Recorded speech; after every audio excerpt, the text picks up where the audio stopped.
Let's get her started. My name is Mykal Taylor. I'm with Sunblessed Farms. I'm the owner of Sunblessed Farms. Yeah, I'm offering an introductory course for freeze drying 101. It's just going to go over the simple basics today. We're going to discuss what to expect when your machine arrives, if it is being shipped, or if you have it picked up in store. Hello. We are live on Facebook. We got quite a few people that are showing up here as well. So let's get started. So when your machine arrives from Harvest Right, it'll be in a cardboard box with another box on top of it, and they'll be strapped down to a pallet. And inside the boxes, the top box is going to have your pump, your impulse sealer, the bags, oxygen absorbers, the pump, and some oil. You're going to have your operating manual and instruction manual. And you're also, it's hit or miss whether it's been showing up or not, but your warranty card that'll allow you to register your product.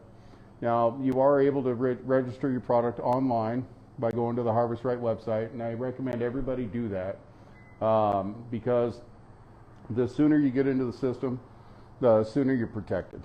And with the 3-year limited warranty that they offer, the sooner you can get protected, the better, because most people use these things nonstop, 24 hours a day, 7 days a week.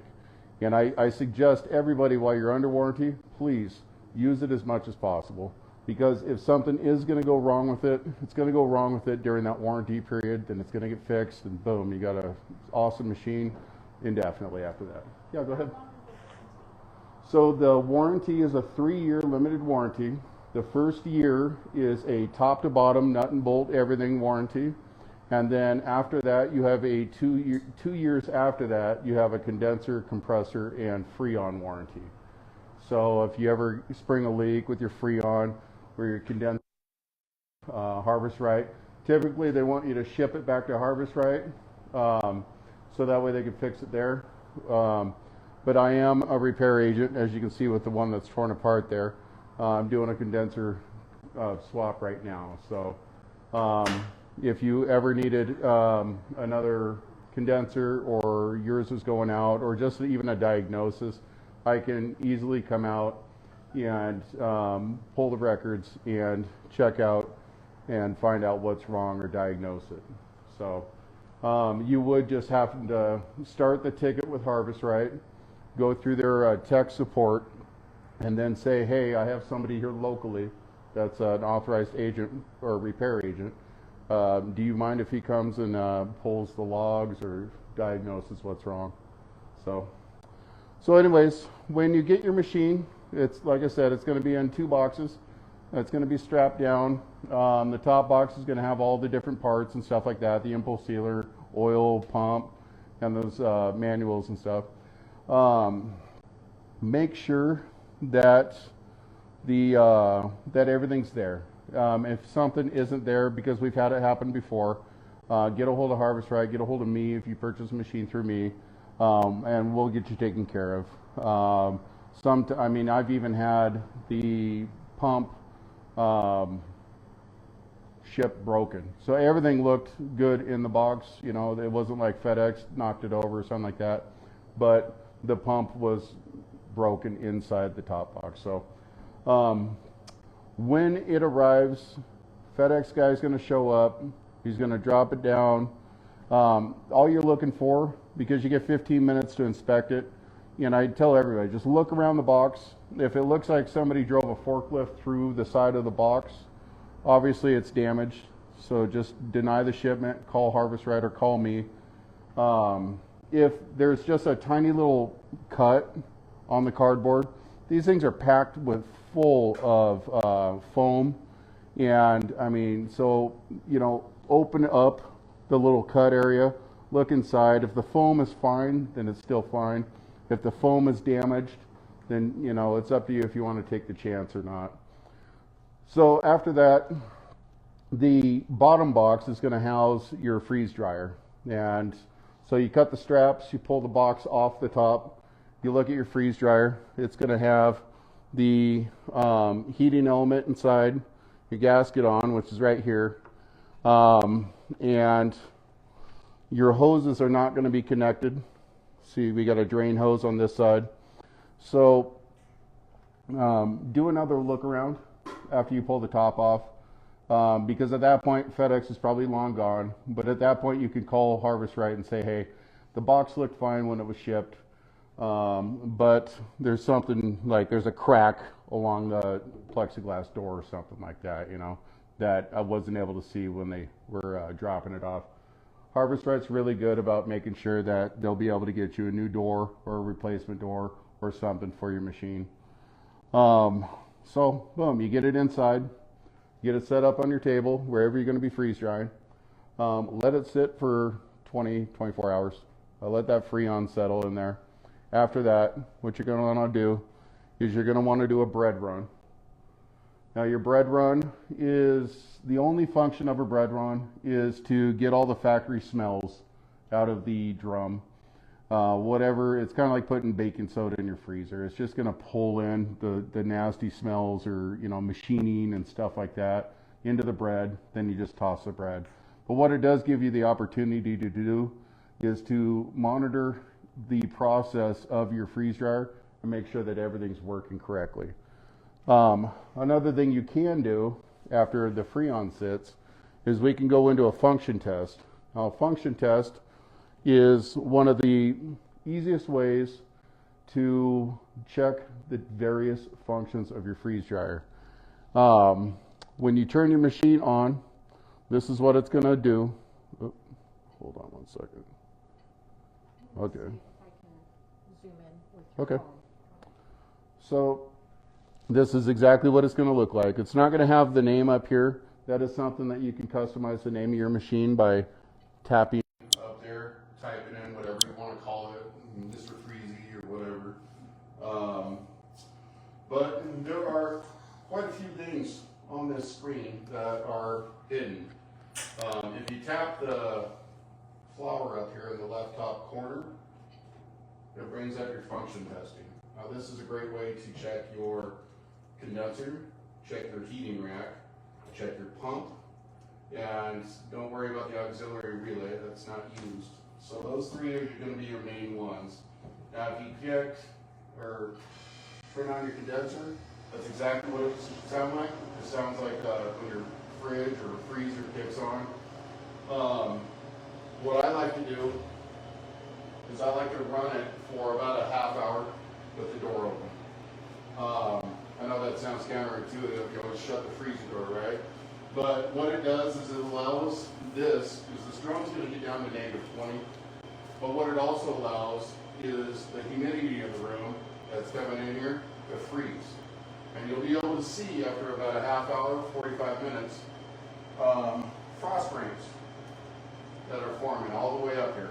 Now, that's the most critical thing you're looking for, is to make sure that you have frost rings from back to front or front to back. Those frost rings indicate that you have a full tank of Freon. So if you only have, say, frost rings halfway, then you're either low on Freon or you have a leak. So it's a great opportunity for you to go over the machine and check and see if something's wrong or if anything's damaged with your condenser. Now after you do your 30 minutes, you can turn it off. The condenser's going to go into like a purge or a cool down cycle. But what we can move on to now is checking your heating rack. This is the heating rack that comes with your machine. This machine is not a Pro Series Large. The Pro Series Large is anything after July of last year. And what the Pro Series did is it went to a solid state relay from a mechanical relay, but they also included an extra tray with the heating elements. So that allows you to increase your capacity of your machine. So for this purpose, this is not a Pro Series, so it may look different than the large that you would buy if you wanted to get a large. So what to look for on here is that when you connect this, or when you pull it out, because it's going to be already in there, there is a little gasket on this piece right here, this little orange gasket. It's critical when you unplug this to wiggle it gently, so that way that gasket doesn't rip, tear, or fling off into nowhere and you can't find it again. If it does, we got more, just give me a call. One thing to look for is your 4 little dots right here on this piece. If anything looks like it's arced out, like a weld flash, you know, like black, almost like an electrical spark had happened, that means that it's bad and we need to replace it. This one's obviously good, but when this does go, or if this does go bad, it's usually because of some kind of power surge that fries the connection, and you'll be able to notice pretty quickly when your heating rack isn't working. So, plug that in. Now, what's critical is not to bunch this cord up in the back. If you bunch this cord up in the back, it's going to push this out too far.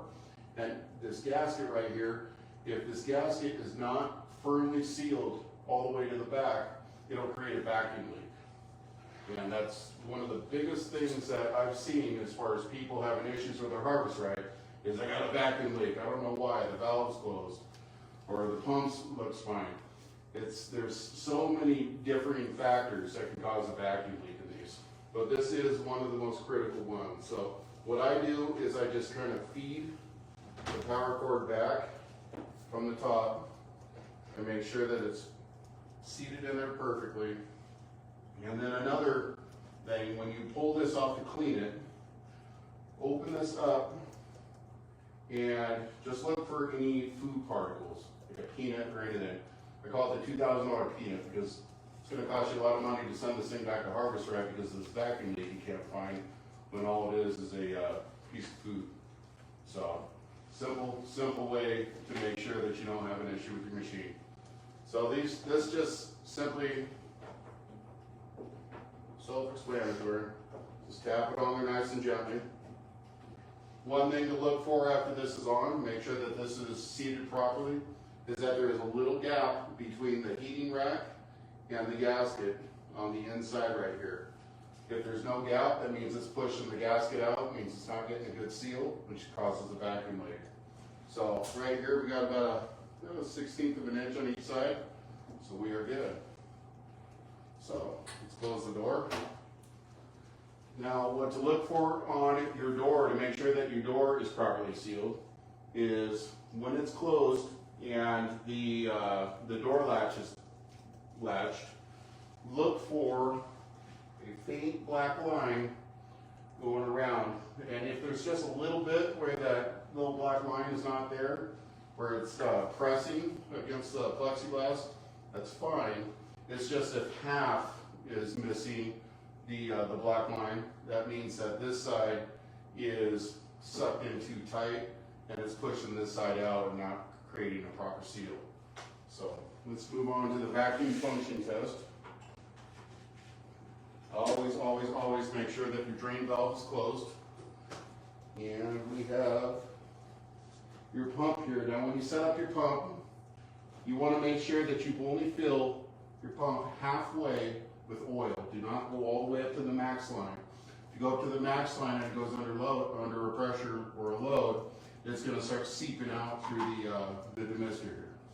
So only go up to the halfway point anytime you fill it up. And be very careful when you're pouring in here, which is when you fill it up, you're simply just pouring it into this hole right here. So just keep an eye on it as you fill it. Make sure it only goes to about the halfway point. When it's properly full, put this on here. Make sure that this valve is in the open position. There's an O and a C. Never put it in the C.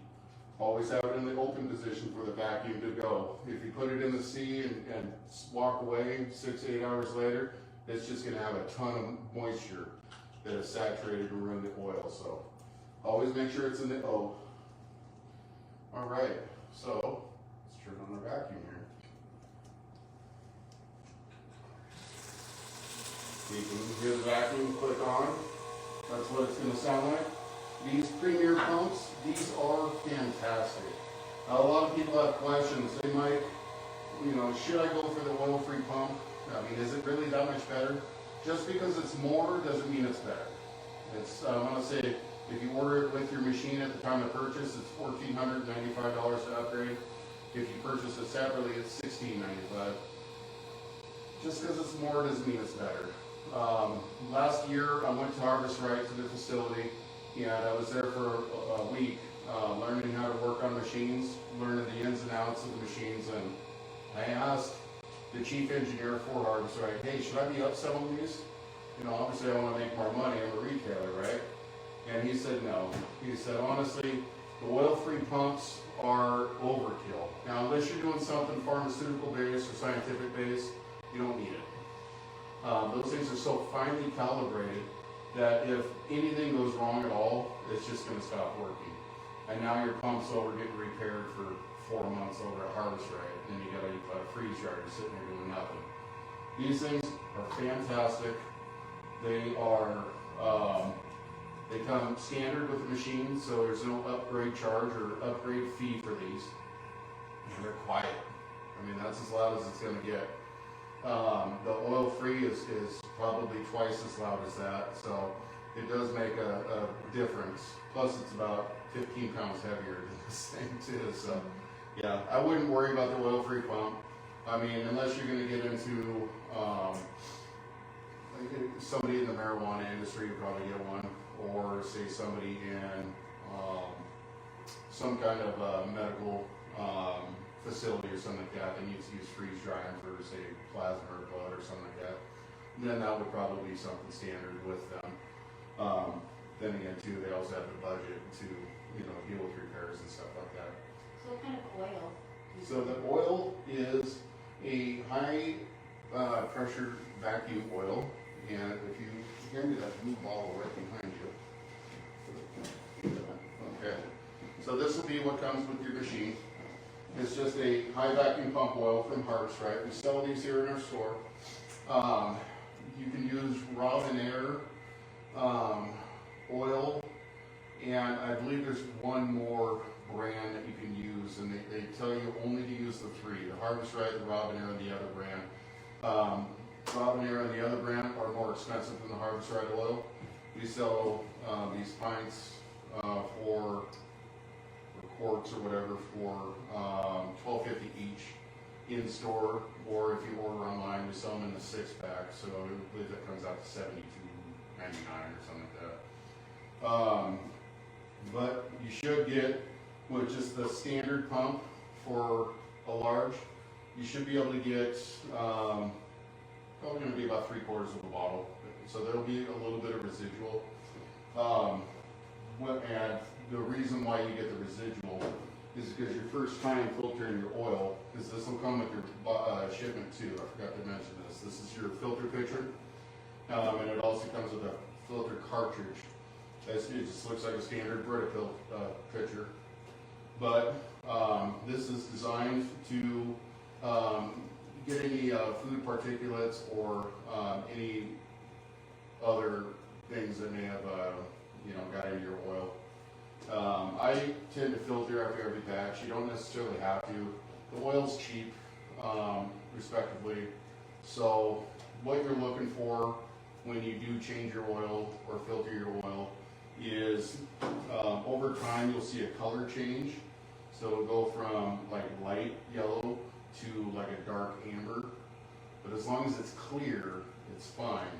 If there's any cloudiness or if there's any white looking cloud to it, then the oil's bad. Dump it out, pour in some new oil. I tend to filter all the time. You don't necessarily have to. I believe there are standards that you can easily find online that will tell you exactly, the best practice, but it's up to you. Another thing you can do too is if you're worried about a little bit of moisture getting into your oil, you can take your oil, dump it into a mason jar, put it in the freezer. The oil's not going to freeze, but the water will. So then you take that and just take it over a coffee filter or not necessarily a coffee filter, but like a cheesecloth or something like that. Filter your oil back into here, and all that ice is now going to get caught in the cheesecloth.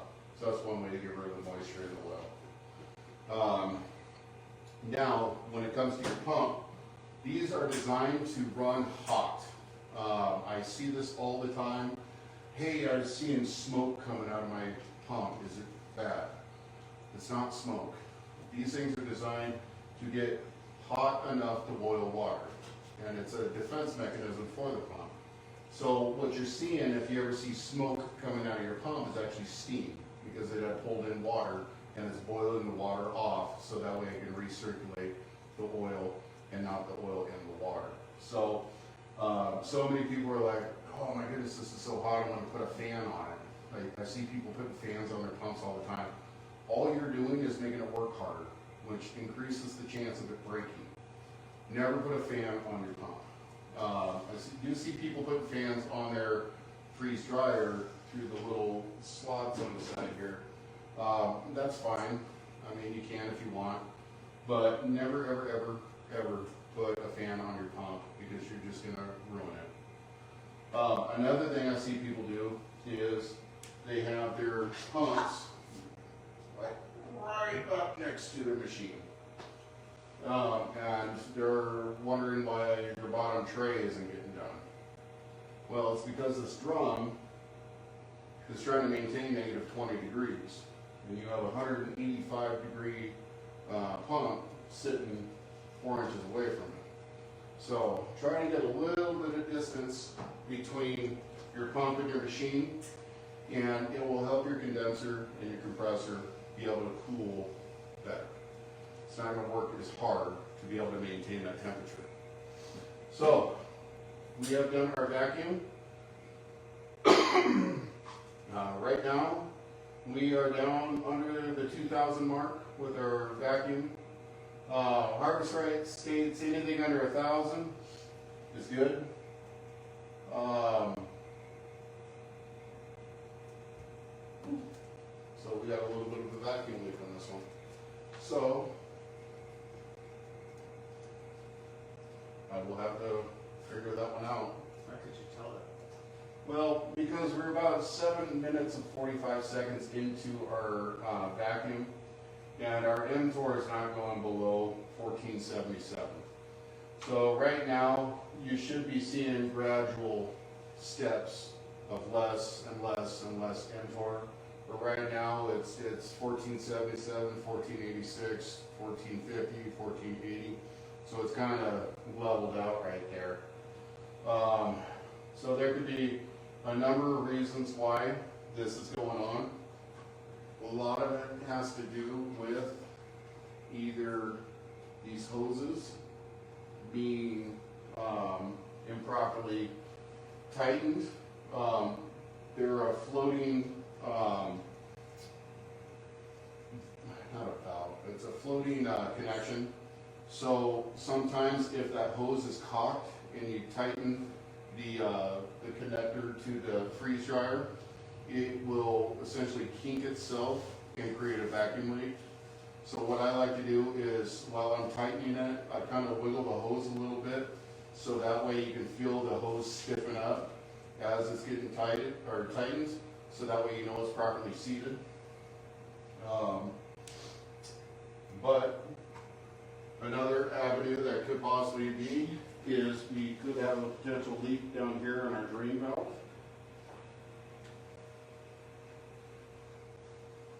But how often do you do that function test? you know, whenever I have a suspicion that something's going on. I haven't used this machine in probably a week. And it worked fine the last time I used it. So that's interesting that it's happening today. So Initially it's a setup and then a bread run, and then you do all your testing, and it goes then for below 300-400, and then you're so good to go. your mTOR should be around, like I said, anything under 1,000 is not to be alarmed about. That's what Harvest Right says. But I mean, I've gotten this machine down to 140 before. So I mean, that's really good. So I mean, it fluctuates anywhere between 140. I mean, I've even seen 85 to, 300-400. But as long as it's under 1,000, it'll properly freeze dry your food. So only if you have a suspicion, do you need to go back and keep looking at the Yeah. test? Yeah. So if you get a warning that says unable to achieve vacuum, Call you? No. yeah, you get called. Absolutely. Because there's a lot of different things that I can do. When these machines are manufactured or put together in China, the manufacturers over there go crazy with the Teflon tape on the fittings.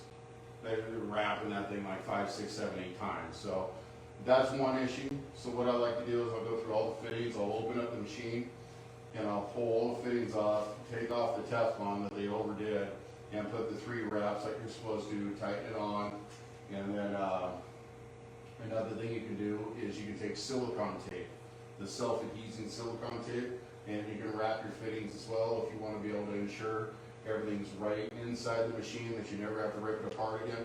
That silicone tape will prevent any vacuum leaks, or what they call the Felix fix, is essentially pulling all the thread off, or the Teflon off, putting all the fittings back on, putting the silicone tape. Another area where it leaks too is, you can see this one right here. There's usually a piece of foam that wraps around this. This right here is called a silicone plug, and that's where the wires for your relay board go into the machine to be able to give your temperature sensor, as well as your heating rack, the ability to be monitored through your computer right here. A lot of the times those silicone plugs will have, where the wires go through, there could be little voids or little channels where air can suck in and affect your vacuum. It looks like it would start to go down. But so the way to fix it is to, and this is something that I can do for anybody, is to pull off the plug at the top, scrape off all the plug cap, which is just a little piece of styrofoam, scrape all that off, and then do a vacuum test like I just did with the function testing, and then take clear silicone and just goop it on there while it's under a vacuum, and it'll pull that silicone in to the actual fitting right here and fill all those voids where those wires are going through that could have created the vacuum leak. That's a huge area that's commonly one of the most common culprits. So. Do you do repairs on site at the homes? Yeah. Because these machines are heavy. Yeah, I can either go there and work on them, or I can bring them here and work on them. I prefer to bring them here because I got a little bit more creativity with how I can work on them. As far as gives me a little bit more freedom and being able to make sure that everything is good and not drop it on your floor or cause damage to your home. It's just I like to work on them in the shop, so but I can work on them in-house, especially if it's something like a simple vacuum leak. I'll go in there and knock it out in about an hour and get you back going again. But when it comes to like condenser work or something major, then I prefer to do it here. That's basically what that's getting at. Okay, so for the sake of the class here, we had a good vacuum test. Now let's go on to your heater test. You turn that on, and give it probably 3-4 minutes. Now what it's doing is it's taking these pads that are on the bottom sides here, and it's warming them up to about 160, 170 degrees. So here in a couple minutes, you'll be able to put your hand like that, and you'll be able to tell that each one of those is on. Believe me, you'll be able to know if one's not working. So, okay, simple. So you've done all your function testing. The machine is running flawlessly. It's done. Now, what you want to check is you want to check to make sure your firmware is up to date. So to do that, you see the little V5.2 up here in the corner. If you tap on that, it slides to reveal the whole number. So the newest update is V5 dot whatever. The middle number is dependent upon like a manufacturer series. So you could have a 1, you could have a 4, you could have a 5, you could have a 0. So all that is just a manufacturer series. The most important one is the V5, and then over here, the 2.5 Delta, the D. So that is the latest firmware update. So we're good there. So it should be a V5 and then something 2.5 Delta at the end? Yes, Okay. 2.5 Delta at the end. Yep. Okay, another hidden gem that a lot of people don't know of. If you tap the V on the harvest right, it brings up your setup configuration. Now this is a world of information use. It tells you how many hours your machine has ran, how many hours your pump has ran, what type of pump you have, your factory number, how many batches you've completed, your last batch when it was done. You can display the temperature in either degrees or Celsius or Fahrenheit and Celsius. And when the process completes, keep your vacuum on or have your vacuum turn off. I suggest to keep it on. You can also set your time. So yeah, lots of different little hidden gems on your screen right here. So let's get into the settings. Your settings here. This is where a lot of people get nervous with their machines. I would say a majority of people get nervous with Harvest Right or never mess with any of these because they're too worried about messing it up. Because obviously you don't want to mess up. You got $100 worth of hamburger in there. You don't want to mess it up because now I'm out $100. So this isn't scary. All this is just asking, do you want some initial freeze? Generally, that's no. You don't necessarily need it. Initial freeze is great if you're doing ice cream because then you can bring it down to, -20. And when if you're going to do little balls of ice cream because your grandkids or your kids love them, what I do is I'll get the scoop out on a tray, put them straight into the freezer, let them chill in the freezer, get the next one out, put them in the freezer, next one out, put them in the freezer. You get all 6 of your trays done, and they're stacked in your freezer, pre-freezing. Let them stay in there and pre-freeze for a good 24 hours.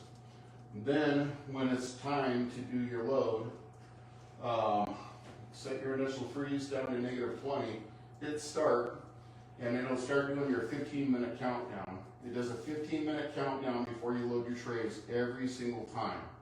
So when it comes to ice cream, start your 15-minute countdown, and then when your 15 minutes is up, that doesn't mean go get the ice cream out and throw them in there, because all that means is now it's safe to load the trays, but the drum is still maybe 47 degrees. Well, it's going to melt your ice cream. You don't want melty ice cream all over the place. So just hit start and let that initial freeze get it down to -15, -20-ish. Then go get your ice cream out of the freezer, load them up, close the door, and once it hits -20, then it'll start the freeze drying process. So that's all that is. Generally, when you're doing green beans, carrots, spaghetti, meat, anything like that, you don't need it. So you can just keep that at 0. Your extra freeze time, and that's again only with specific items are you ever going to need extra freeze time. Generally with like ice cream again, if you are worried about the 3 seconds from the freezer to the machine, you can do an extra hour to let it cool down at -20. Or if your items weren't pre-frozen, like eggs or something like that, and you really wanted them to be pre-frozen because you didn't have the room in your freezer, you can set your extra freeze time at -20, for, let's see how far you can do it.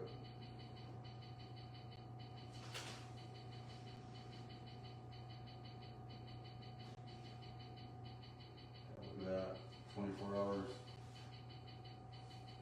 Okay, so say you're doing eggs and you want them completely frozen before the freeze drying process starts.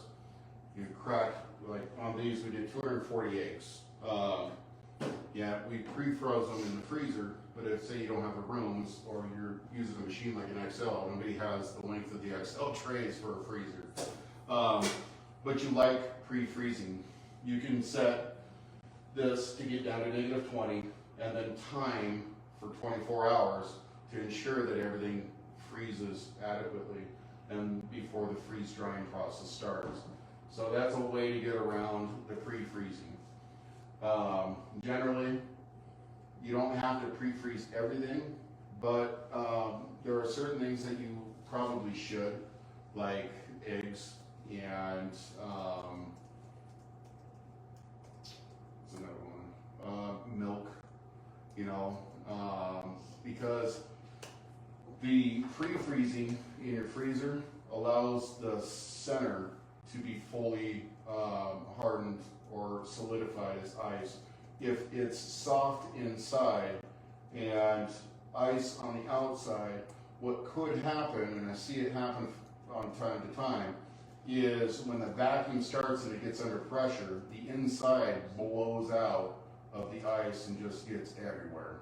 So I see it all the time on Facebook. People, their whole front, just eggs all over the place. So pre-freezing is great. If you don't have the room in your freezer, that's how you do it. So, does anybody have a question on pre-freezing? Okay. All right, so let's reset that. So, just the standard setting. It's got 1 hour of extra freeze time at 0 degrees. Now your dry temperature, this would probably be the one that you use the most. Now, if you're going to do some candy, like we do, we sell our candy at events.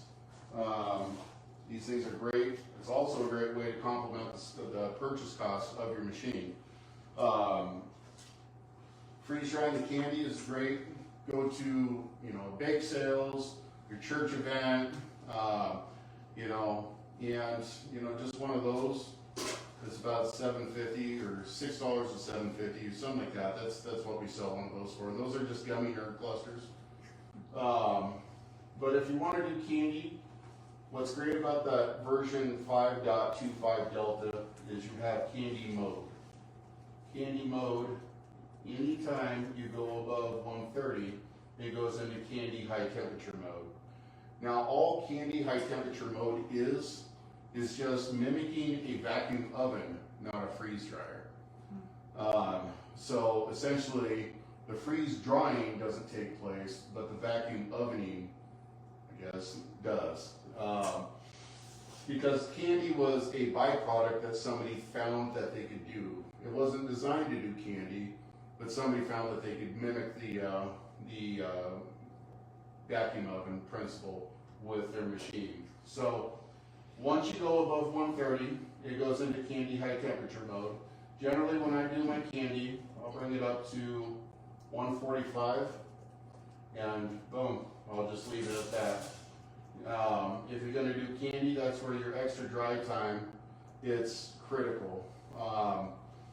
But things like Skittles, anywhere from 2 to 3 hours is fine. If you're going to do anything with gummy, like those nerds, or say peach rings, or gummy bears, gummy worms, you want to take your extra dry time up. I usually do a minimum of 12 hours when it comes to anything gummy. So there you go. Now right now we're set up and designed to do gummy products. If you want to do just standard spaghetti, leftover spaghetti, just leave it at 125. Your extra dry time with spaghetti, I usually do at least 12 hours when it comes to food. And I'll go into the science of what's taking place next. So, food safety is one of the most critical elements that you need to worry about with your freeze dryer. Never get in a rush. A lot of people They did, spaghetti 2 weeks ago, and it took 14 hours and it was done. This time, oh my goodness, it's passing 20 hours now. What's going on? Why is it not done? It should be done 6 hours ago. These things have such a wide spectrum of how they operate that not every single batch is going to be exactly the same. So pour a cup of coffee, relax, just let the machine do its job. It's got all the sensors that it has in there to be able to determine what whether your food is done by its standard or not. Don't assume anything and kick the machine out of its job. Just like I said, patience is a huge virtue when it comes to freeze drying.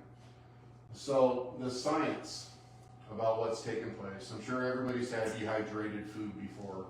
Banana chips, beef jerky, even carrots or something. With dehydration, it uses heat to displace the moisture content in the food.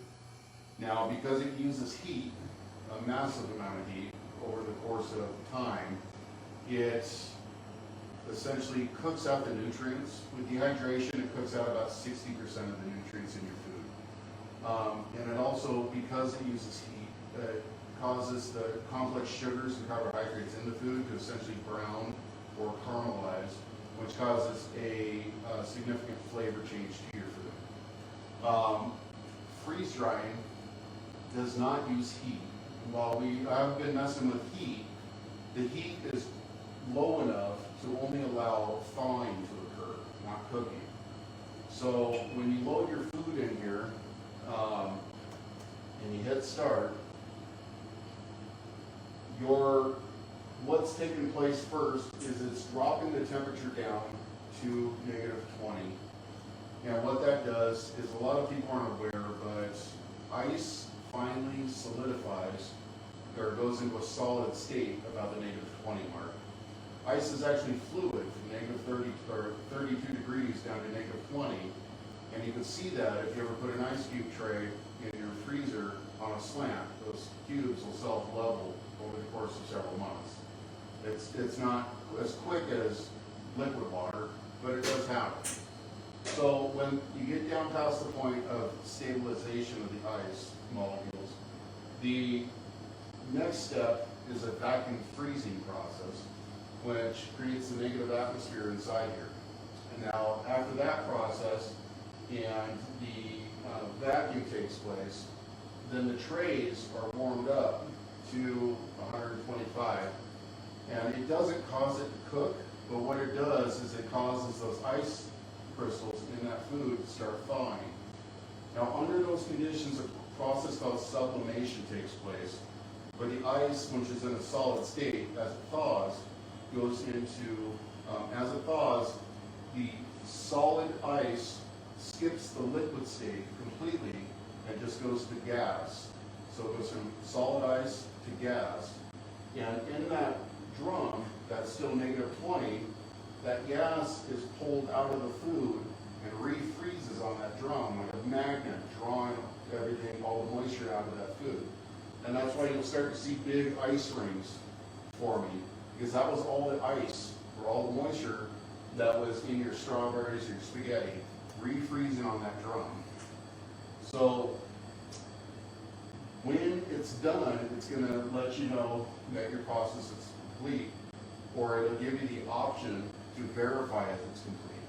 I always tell people, go and turn your pump off, because it'll tell you, it'll give you several options. It'll say, start the defrost process, or add more dry time, or it'll give you an option up here that says turn your pump off.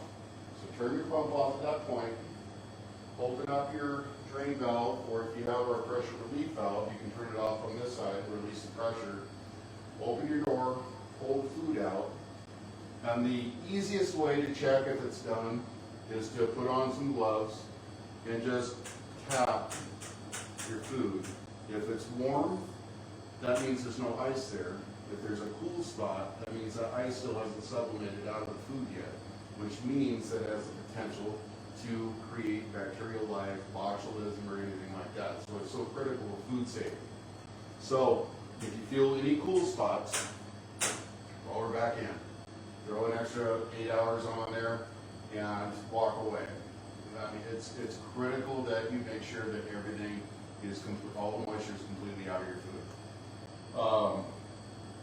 Another, go ahead. I just got one recently, and it's no defrost, or more dry time. It doesn't say turn pump off. So when you're saying turn pump off, you're actually turning it off on the back. No, there should be on the top. I don't remember mine having any. But maybe It says no defrost, more dry time, or defrost. Okay, is your pump running while it gives you that option? So your setting might be set up to have your vacuum off, so it doesn't give you that option.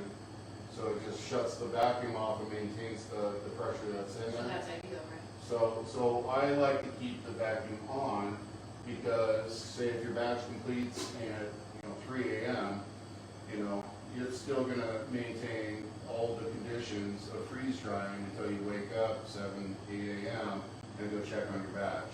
I just put an extra 12 hours on everything. Well, yeah, but And if it's gonna be in sleep, I just add extra. okay, yeah, and that's another option as well. Yeah, absolutely. But if you get in a position where you don't or you forget, having that vacuum stay on is a great way to avoid any mishap when it comes to food. That's by touching the middle of the screen. So the big flower right there, the V in harvest right, if you tap that, it'll give you all those, and you can turn your vacuum on or vacuum off when your process completes. I like to keep mine on. Okay, so you have pulled your food out, and another good thing to do is on every tray, say you're doing beef cubes or steak cubes or something like that, like stew meat. Cut all of them relatively small, but have one that's relatively big, just one. And use that as your gauge anytime you pull your trays out. That big piece is going to be the hardest to get all the moisture out of, right? So if you use that as your test piece on every single batch, or strawberries, or peaches, or whatever, to make one of them huge, use that as your test to make sure that if that one's complete, then more than likely the rest of your stuff is going to be done as well. You can get like a little thermal camera that plugs into your phone, and you can look for cool spots that way. That's one option. I mean, if you want to go spend $600-700 on a moisture meter, you can do that as well. But the easiest way and the cheapest way to ensure that your food is completely done is to just put on those gloves and feel, and then take that big piece and break it up in your fingers and feel the inside of it. If the inside of it's cool, go back in for another 12 hours. What about weighing? If you don't see any, if you weigh it, you do your test and you do an extra dry time, then you stop it, you weigh it, and then you don't see any. Yeah, you can use the weight as well. And that's actually, now that you brought that up, that was actually one of the next things that I was going to get into is a lot of people have concerns about how much water do I add into my stew to be able to bring it back. Say you're out camping or hiking or hunting and you have a whole bunch of freeze-dried food with you. How much water do I need to put in here? That's an easy question to answer. So you can get the formula and try to calculate that, but I don't like to do that much math. So what I do is I take my trays, fill them up with whatever you're going to do, spaghetti, stew, whatever, when it's still wet and sloppy, and weigh it on your scale. So this tray weighs 4 pounds. Exactly, 4 pounds, just an easy number. You load it into your tray. What I do is I take a sticky note on the side. 1, 2, 3, 4, 5. There's your 5 trays. And I'll write the weight down from each tray on my sticky note going in. Now, 24 hours later, whatever, process is complete. Pull your tray out, you tap it. Okay, this is done. weigh it again. This is tray number 1. It's 2 pounds. Okay? So the weight difference between the 4 pounds and the 2 pounds is how much water was pulled out of your food. It's how much water you need for that whole tray to go back to normal again. So if you take that 4 pounds and you have 4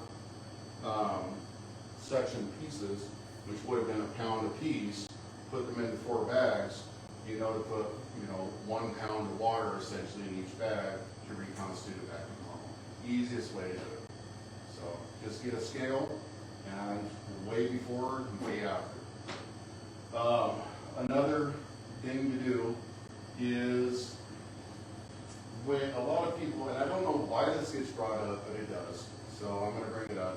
A lot of people are like, man, all that ice, when it melts in the defrost process, it goes into my bucket. Can I just use that water? Can I just dump it in my garden? The answer is no, it'll kill everything. That is super, super, super distilled water at that point through that process that is involved with the freeze drying. So just take that water and dump it down the sink. It's not good. So, but outside of that, you just did your first batch. You pulled your bags out. Each machine comes with 50 bags and 50 oxygen absorbers.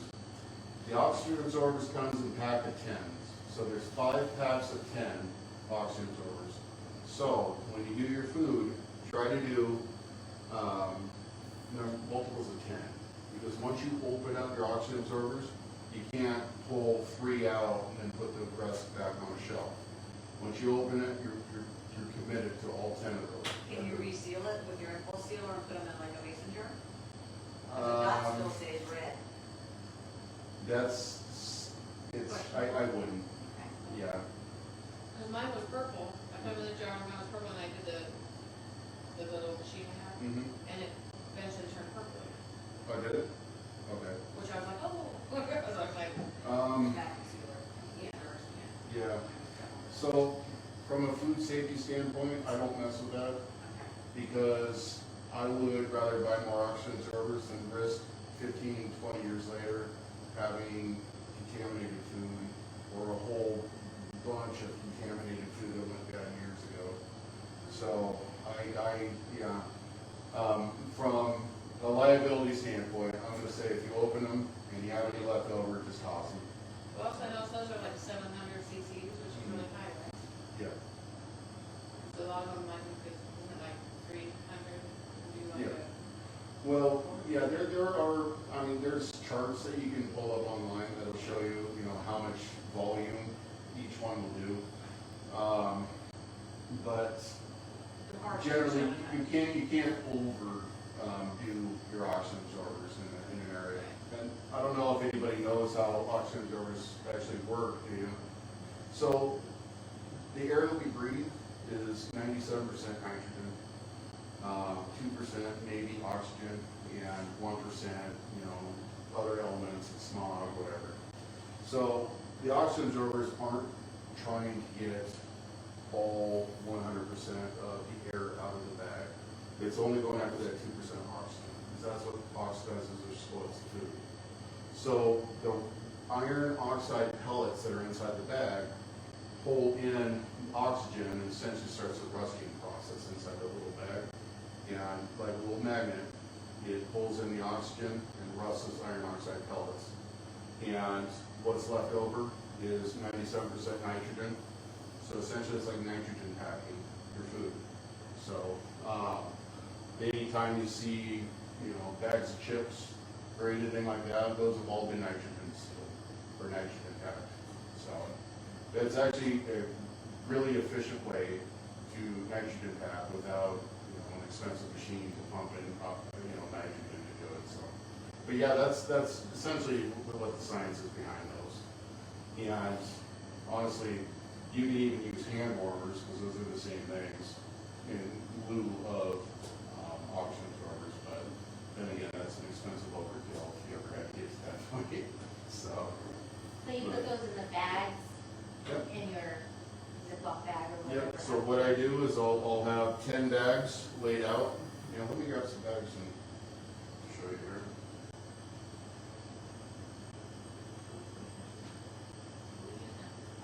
almost scared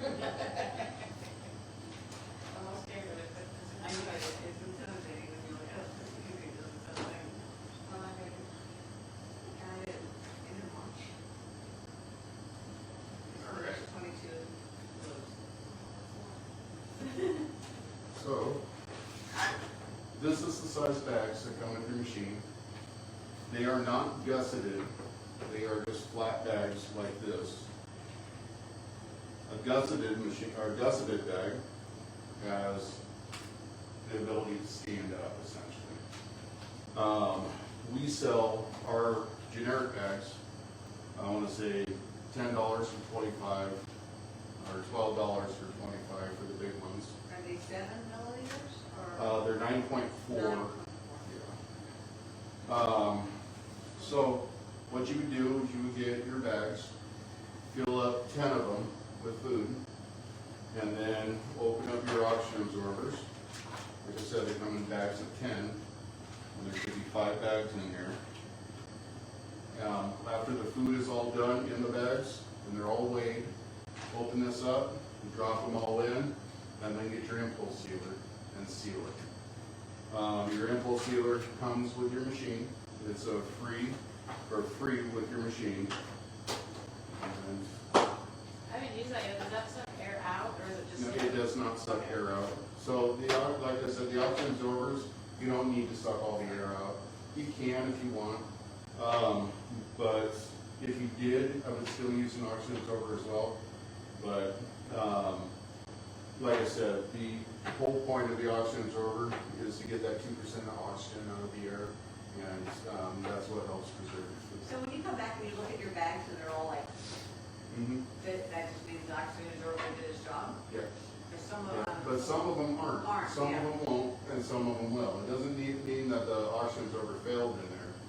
It just, honestly, I chalk it up to there was higher oxygen content in one or less in the other. So it could just come down to simple, it pulled 3% of the atmosphere out of the sucked in ones and only 1% of the atmosphere out of the other ones. But let me grab the impulse sealer so I can show you And the that. bigger bags, people cut those and seal them, do you recommend that? You can reuse those, yes. To make So- smaller portions like spices or Yeah. herbs? Yep. So this is your impulse sealer. This is what comes with your machine.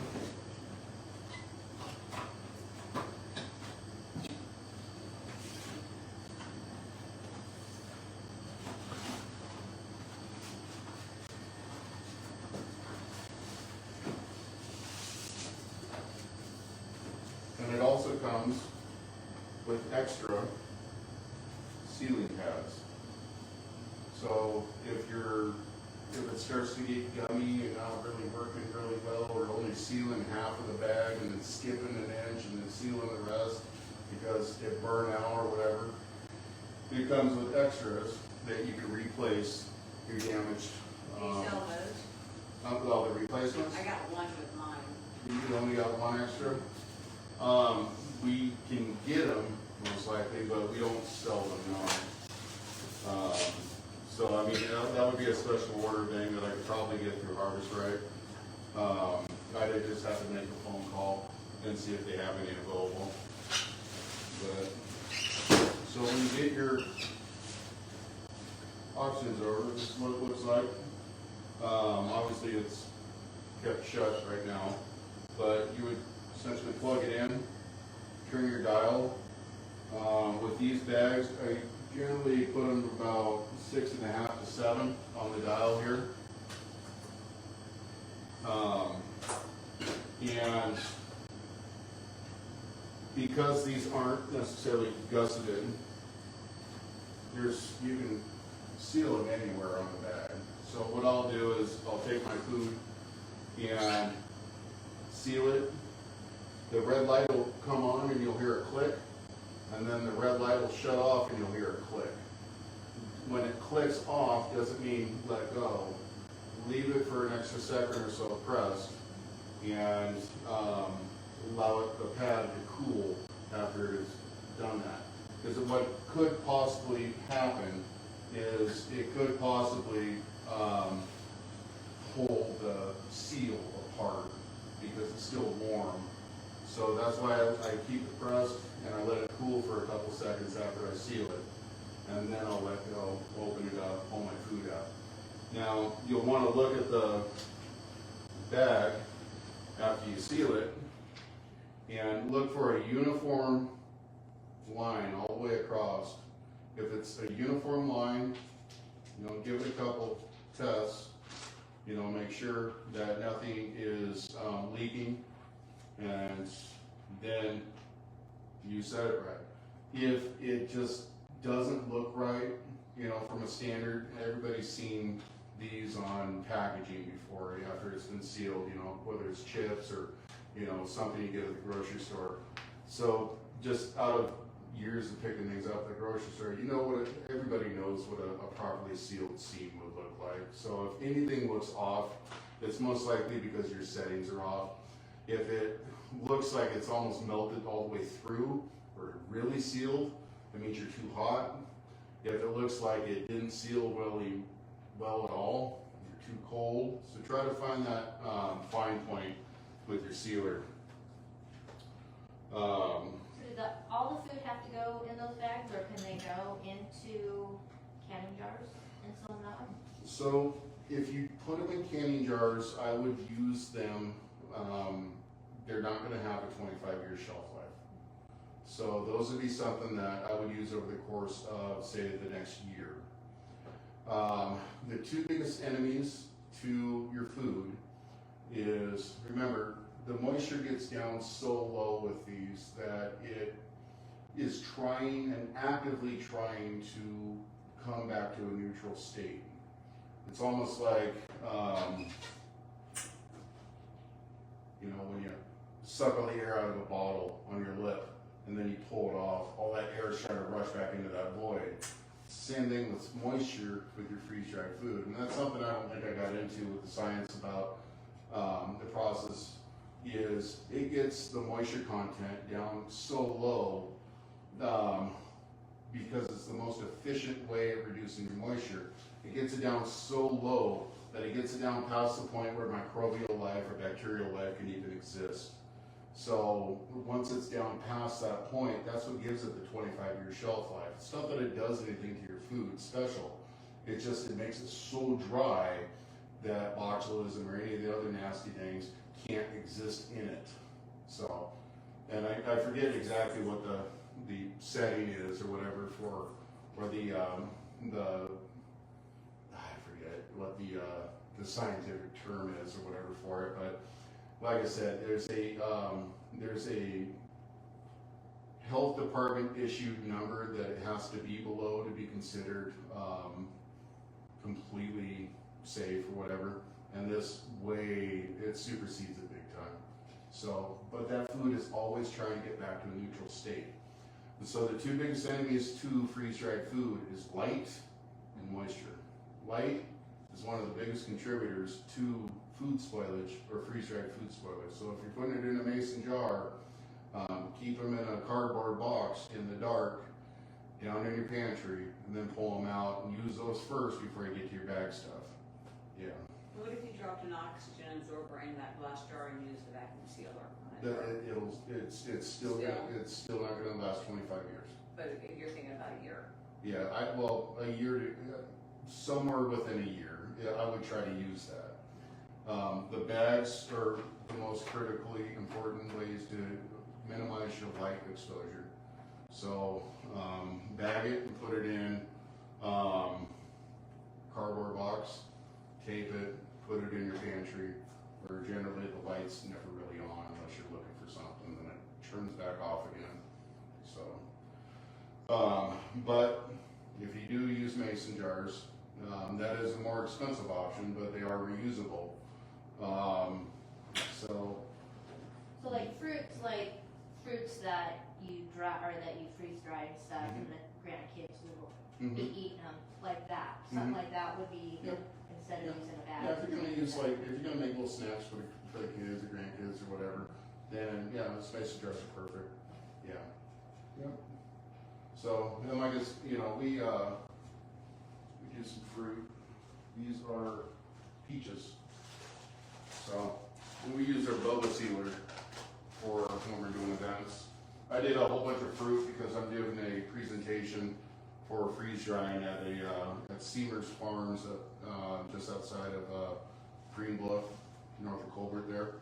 And they wanted me to, since I can't plug a machine in and do the whole presentation there, generally I brought some stuff in to kind of add how the process works and stuff. And I'll actually be videoing pretty much this whole class and giving the presentation by a TV, and then going into, the functionality of, opening it up, pulling parts out, and what they do and stuff like that, so. But yeah, when it comes to snacking, a mason jar, or, if you want to get creative and get a boba sealer is what it's called, you can seal it this way. Which these are great because it gives your freeze-dried candies a little bit of support if you ever have to ship them or mail them to someone. You put Jolly Ranchers, which are really flimsy, in a Mylar bag. They're gonna just turn to powder by the time they get to somebody's address. So that's why we do them in our those are Jolly Ranchers, yeah. So just one Jolly Rancher? Those are actually a half a Jolly Rancher. Half a Jolly Rancher each? Yeah. Really? Yep. Yep. Just makes They're so big, if you There's- do one whole thing, they're Yeah. like, They're a big old golf ball, or a Yeah, bigger softball. Have you ever had one? No, No? they would hit the roof if you did a full one. Yeah, probably. Would you like to try one? There you go. So good. Yeah. There you go. So I have a question on those, since I just made some. My, the top and bottom tray, like you said, is cool. So that, yes, if you're gonna be doing candy, So when do you, if I wanna switch the trays, It seems and sweeter. how do you stop it to switch the trays? to switch the trays over. Like if I wanna move tray one to the 3 position and tray 5 into the. At any point, you can hit the leaf in the corner, and That doesn't cancel it doesn't cancel the Okay. whole batch. I was but- scared to touch it. Yeah. No, it'll bring up that screen essentially where you can turn your pump on and off, or load to defrost. So that, wait a minute, that does get you, yeah. Yeah. So you can't turn the pump off on the back? No, never do it that way. Well, I read conflicting stuff, so I wanna make sure I Okay, matched it. yeah. Okay. Because I'm a retailer, I can't give you stuff Right. that's not told by Harvest Right. So I should go toggle that pump thing Yes, toggle everything on the screen. to leave it on, okay. Yeah, because if you're messing with things back here, you have the possibility of creating an error, and, yeah, so. Okay. But when it comes to having the bottom tray and the top tray not work very well for candy, a lot of people either just do Skittles on the top and bottom every time, and then do all their gummies in the middle. Another option is, My top and bottom ones are a lot smaller than the middle three. so another option is, The trays? The Jolly Ranchers, when they puffed up are small. And then they Put the trays up as sample. Oh, Oh, yeah. that cord, do you recommend on the top? yes, absolutely, always put Because it it on came top. in on the bottom. Yeah, so just how they ship it is not how it's I've been designed. scared to disconnect it because I heard it break, so I just had my husband hold it and I go in and clean it. Yeah, what I do is when you're pulling that apart, Uh-huh. there's a little latch unlock, and then wiggle it gently and pull it out slowly, because there is a gasket right there, the little orange piece. Yeah, you don't want that to fling off and get lost. Yeah, I've not disconnected it yet. Yeah. If you're going into heavy candy production, the way that you avoid the bottom tray and the top tray not working very well is go to Lowe's. Lowe's has giant sheets of this material right here. Yeah, and what you do is, Well, hopefully I won't be doing long. What is that material? it is a But they think they're pretty good. Corrugated plastic. corrugated Oh. plastic. Okay. Yep, that's what the material is. So that's like a yard sign. Yeah, it's like a yard sign, yeah. Corrugated. And then what you do is you take your corrugated plastic and you get some of that metallic duct tape, not duct tape, the duct tape, and, you know, cut it so it's the full length right here, and tape it. And what that does is it keeps the On heat. both sides? Yeah, it keeps that high heat that the candy needs, and it'll allow the bottom and the top tray to more efficiently freeze dry or heat essentially to make the candy. So, but then again too, if you're just doing this for food or, you know, candy you really don't get into very much, it's kind of a hassle to be pulling Yeah. that off every now and then. So the way to do it is, if you expect that bottom tray and that top tray not to work or function very well, it still knocks out Skittles. So if you want to do a lot of Skittles, but you still want to get your gummies and stuff done, just try to, you know, coordinate how much you produce based upon, instead of doing full machines full of Skittles, do your top and bottom tray every time you do batches of other things. And you'll get your Skittle count like everybody wants at the fairs and stuff. But then again too, you'll still be able to knock out all the other candies as well. So to answer your question, putting this back in after you clean it. And what do you recommend cleaning it? I hear Actually, you Everclear, know I what, hear yeah. vodka, I hear all types of things, alcohol. So that is how you sterilize it, just with vodka or Everclear or whatever. Sterilize it, you can take your vodka. What I suggest is take a shot first, and then take a spray bottle, spray your vodka in there, and then have a spray bottle of water, and spray all that vodka down the drain hole in the back and let it drain into your bucket. To clean your machine, Can you just use take, regular alcohol? huh? Can you use regular alcohol? Make sure it's above 100 proof. I want to say, or 140 proof. I mean, like Rubbing alcohol. rubbing alcohol? No, don't use Okay. rubbing alcohol. No, vodka it's a food grade. Gotcha. Yeah.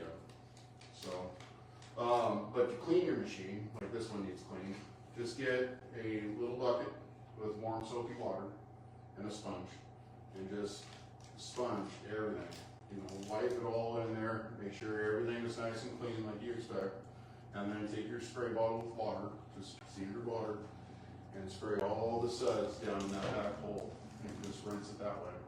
All the suds, all the water is going to drain through your drain hole, and down into your bucket, and then just drain your bucket. It's the easiest way to clean these. So, yep, super simple. And so cleaning it and sterilizing it, do you sterilize it every time you clean it? No, I don't. Okay. Yeah. I just been cleaning with soapy water, No, that's but I haven't fine. been washing it down. Yep. No. Yep. No, sterilizing it is if Scents or smells or scents or smells, other things. peppers, garlic, or Yeah. something that's in there. And here's the trick with garlic and onions. Load your trays with your garlic and onion or whatever you're gonna do, or things that has the ability to carry on into the next batch, or things that are hard to get rid of smell-wise. After you load your trays full of all that, take slices of bread and set them on top. Oh. And all that scent's gonna freeze right into your bread now instead of the drum. So there's the trick with things with heavy scents. So, I hear people online saying, how do I get rid of that smell? exactly, so yeah, put some bread Say on bread the on top, yep. So, okay, so you've cleaned your machine, and these racks, if you ever have an explosion, an egg explosion, or a milk explosion, or a gummy mishap, go get one of those toilet brushes. Toilet and foods doesn't really sound very well, but a sanitized toilet brush will allow you to get in there into those pads and get all those pads clean. And then dip it in the bucket of suddy water and get it in there, and it'll get all that gunk off. What are those orange things? What, I mean, are you gonna scratch that off or no? No, these are neoprene pads. Okay. They're heating pads is So what you they can are. get that pretty wet and it's not like a problem. Yeah, no, it's fine. Yep, so use that brush and that will ensure that all your product is off, and so, yep, that's the easiest way to get that up. I wish these were adjustable where you can move them around and get in there with a sponge, but unfortunately they're not. So, okay, putting it back in, nothing to be worried about, just plug her back in. And then, You don't have a lot of room in there with your hand. you know, what I do is I'll just generally rest it on my leg if I don't have, you know, something like this, you know, my knee, and then tilt it in, leave the loop up on top, and then just feed it back so you can keep that cord on top the whole time. Because if you allow that cord to bunch up at all in the back, It doesn't close. And the then, gasket and then everything. it pushes that gasket out, so, Learn that. yep. Right. It really does everything for you once you get past being intimidated of it. Yep. Yeah, there's nothing to be intimidated about, and I'm always here, whether you buy a machine from us or not. You may call. I geek out on this. I love freeze drying, and I know everything there is to know about your settings. You know, one thing that is intimidating to people is fruit. Fruit can be intimidating, and I'll tell you why. Strawberries, for example. The freeze drying process, pulling the moisture out of the food, you're pulling moisture out of solid matter.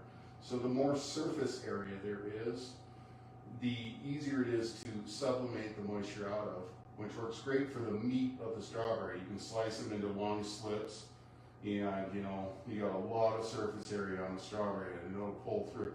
The meat will sublimate really quickly. The little seeds, though, have a ton of moisture in them, and those will spoil your food so fast. So when it comes to strawberries, you're going to be running this thing for 60 plus hours with strawberries because of those seeds. They're a pain in the butt. But when it comes to food safety, it's food safety, right? You don't want your grandkid or your kid, you know, looking for those strawberries that they like to snack on down in your pantry, rip open a rancid bag and getting poisoned with botulism. And the scale won't even like recognize that. It won't, yeah, so the machine won't recognize the moisture in those seeds. And pulling it out and feeling it, like I was telling you, you're not gonna be able to feel the ice in those seeds either. So it's better to just keep hitting, add extra dry time, you know, run this thing for a few days, you know, when it comes to the fruit. And another thing with like blueberries, the skin on blueberries, they won't, it's hard to pull the moisture out through that membrane, essentially, or the skin.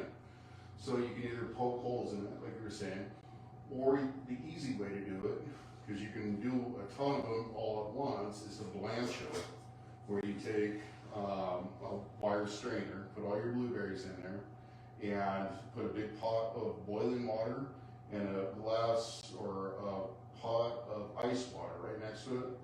Dip those blueberries in the boiling water for 10-15 seconds and then go straight into the ice bath. And the skin will go and pop right open on all of them, just going that quick. So it's just a way to shock the skin open. What else is hard? Like strawberries is really long, Yeah. blueberries. You said that's pineapple, right? Pineapple Peaches. is, no, these are peaches. Peaches, so you cut them in really small pieces. These came in cubes. Oh, I was able to get them at the US Chef store, and they were frozen, so they don't bam right in the machine. You hit start, good to go. So there are tricks to it instead of pre-freezing. You can buy pre-frozen fruits and stuff like that. But pineapple, yeah, pineapple can be a booger.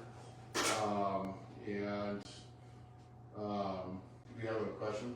No, it's just, if you wanna do your own organic peaches, a lot of people use this dicer and it puts them into the little okay. squares, so you can get them that size. Oh, cool. A lot of people have been doing that with even onions, everything. Mm-hmm. Yeah. So I like for pears, they're pretty, juicy. Pears, yeah. Is there a way, I mean, that'd probably take, you can cut out all the seeds, Mm-hmm. but I mean, that'd probably take a long time to. No, not really. No, I mean, if you, so you take your pear, and what I would do is I would slice it into slices. And, I mean, whether it's juicy or super juicy or not juicy, the machine's gonna pull all that out. And, again, it comes down to surface area. There's not a ton of little seeds in pears. Right. So it's not pulling through tiny surface areas to pull all that moisture out. So the meat of the pear, it's gonna be easy to pull all that. So the pears shouldn't be that big of an issue. Pineapple, What about bananas?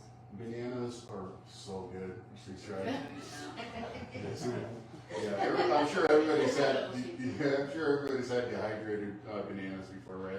They're hard as a rock, but they're good.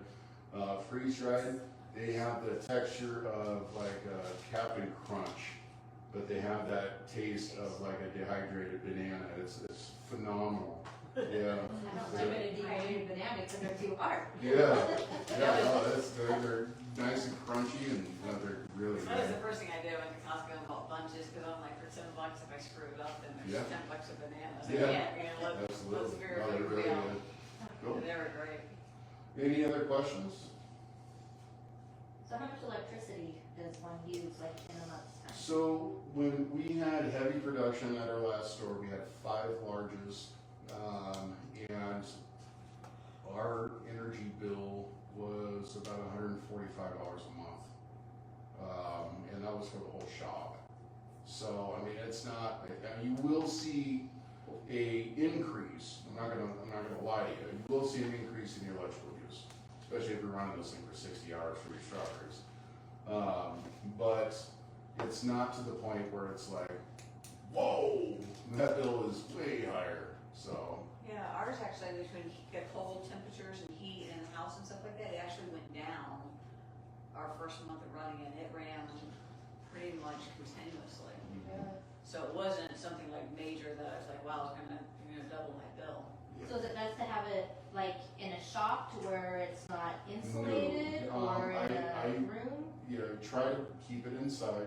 The best operating temperatures for this thing is room temperature, like we're in now. You can do it in a shop, or you can do it where it's not insulated or not heated. The trick is to take a cup with some water and a quarter, or take a cup with some water and put it on top of your machine if it's going to be in your garage. If it's ice, don't use your machine. Or if it's above, say 75, 80 degrees, it's going to give you a warning because it monitors the ambient temperature outside. It's going to give you a warning saying that hot room temperature detected. And so that's why it's better to have it inside than it is outside. So Mine's in the garage, but it's insulated garage, and it seems 55 to 68 is the Yeah, temperatures that's I've perfect. seen so far Yep. in the garage, or the much what about warmer. during the winter? Does it get real low at all? I didn't have it, I got it in Okay. March, I think. So remember, I'm sure everybody has had a freezer in a I think like garage. 50 is the lowest I've ever seen in our garage. Okay.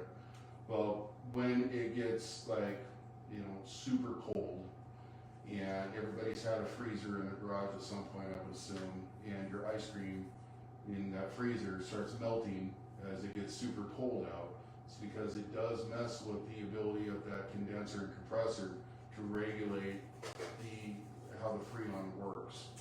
And so extreme colds will actually minimize the effectiveness of your condenser compressor unit. So the standard temperatures are between like 50 and 70. Yeah. If you're not using it, I've heard some people say don't turn it off.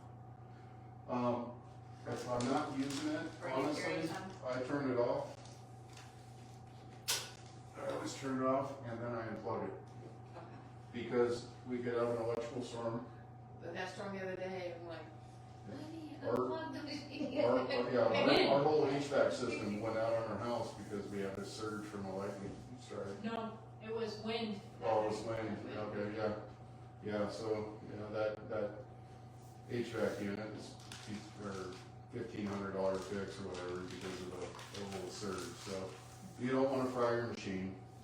I know So, a friend of mine, years ago, she was on the telephone and, a lightning stroke and it blew the phone right off the wall. oh my gosh, yeah, It was right there in Hauser.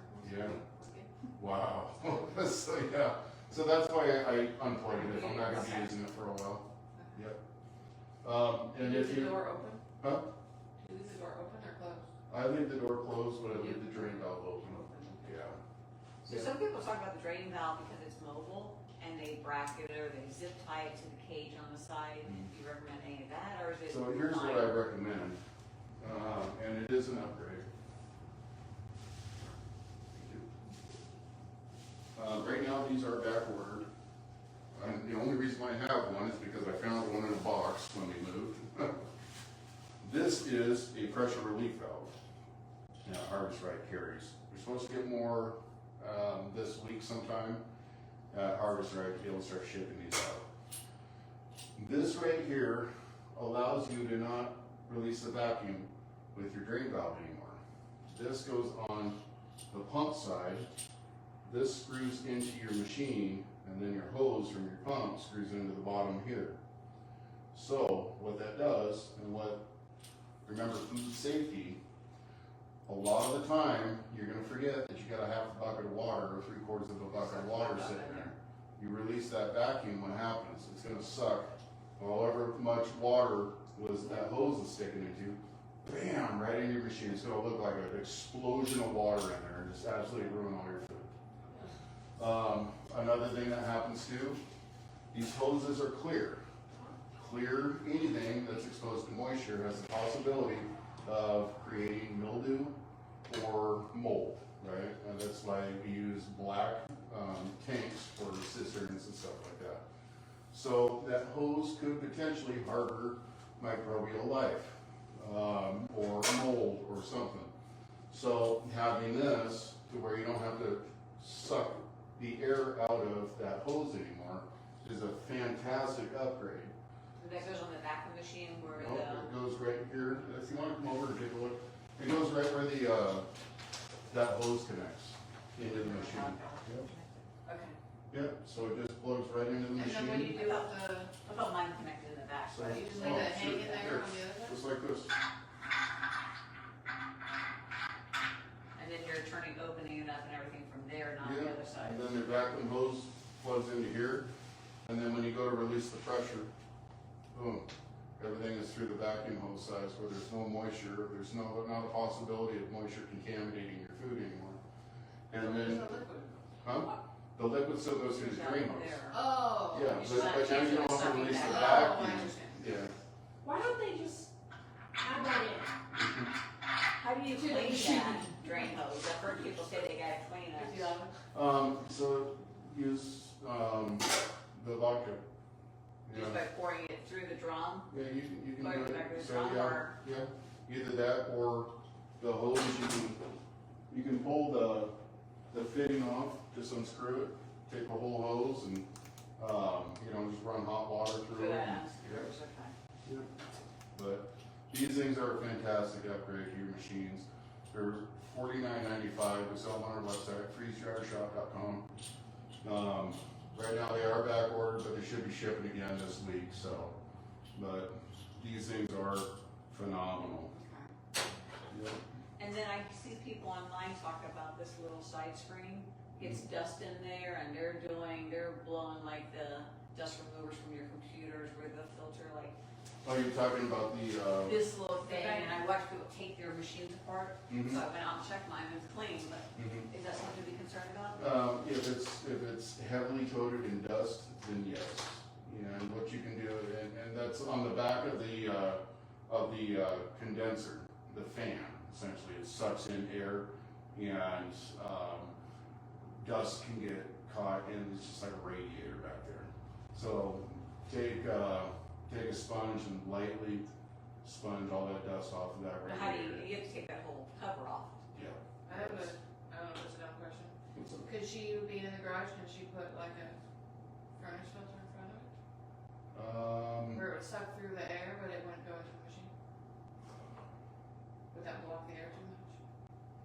I don't know if it would or wouldn't, and I don't wanna give you any answer that could potentially damage your machine.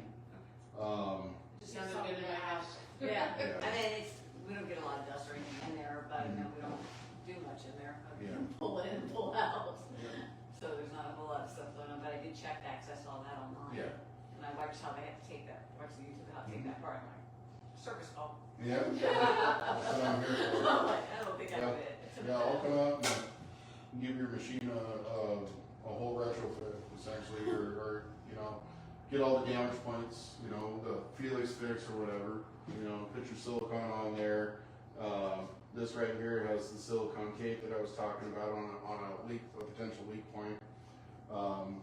Pull off the drain hose, take that Teflon off, put new Teflon on the right way, get it on there so there's no leak there. Then I'll silicone that, silicone tape the fitting, and then the actual plug there. I mean, there's a whole list of things I can do that would essentially bulletproof your machine. So when I first walked in, you said, run it, because if you're gonna have a problem, you're gonna have a problem in the beginning. Yeah. Yep. And that first year is great to get all the bugs out. Yeah. So get that warranty card filled out the very first thing you do, so that way you can get it registered. So I didn't get a warranty card, but I was gonna say the serial number asked for, is that the 4-digit number that's on the screen when you? No. So it's on the back of the machine somewhere. Yep, let me know. Ours came blurred. Oh, yeah, it's on the back of that, right there, Mike.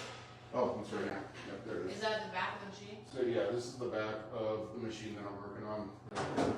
So on here, your serial number is going to be right down here, the serial number. It says May 21 P-MTF02367. So that'll be what you registered it with. You can just call them and register. Right, it's just on the back of the machine that might be hard to get to. Yep, and Harvest Rec website is where you would. Yeah, I got to the page, I just didn't know what was, I didn't know if that 4-digit number was the serial, or No, if it was on the back. Yep, that's, yep. Figures. Yep, and if you ever need help registering your machine, give me a call. I can register this. You're too far away from us, so. Right. And they're back, right? Yep. Yep, cool. Any other questions? No, you're a great teacher. Thank you. It was very No. informative. Hopefully I was able to enlighten everybody on freeze drying 101. Do you have any other questions? No? Appreciate it, cool. And do you guys have a freezer? We do not. We don't. Pretty exciting. Yep. Job started what, last week?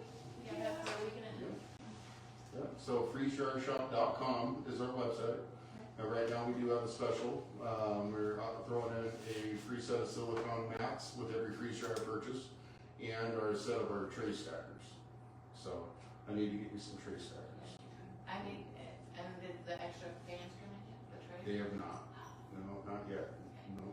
What was it? Freezedryershop.com. Can you get one of the business cards? You have lids? I don't. Oh my gosh. I'm so glad I bought those lids. They're nice, aren't they? Because you can put the stuff in there and then you just stack it and just throw them in the freezer. Yep. See, with the lids, they're great. You don't need. I was like, oh, I spent extra money on They were, look, they were all sitting right here. Then they got handed out. Really? I got the stackers. Oh, yeah. That's what I remember. But I kinda wish I had them when I was doing this stuff. So do you guys have gardens that? I have gardens, I have hydroponic towers, I have indoor, I have crazy stuff going. I have pear trees and plum trees. So. And my daughter she just moved away to college and I want to send her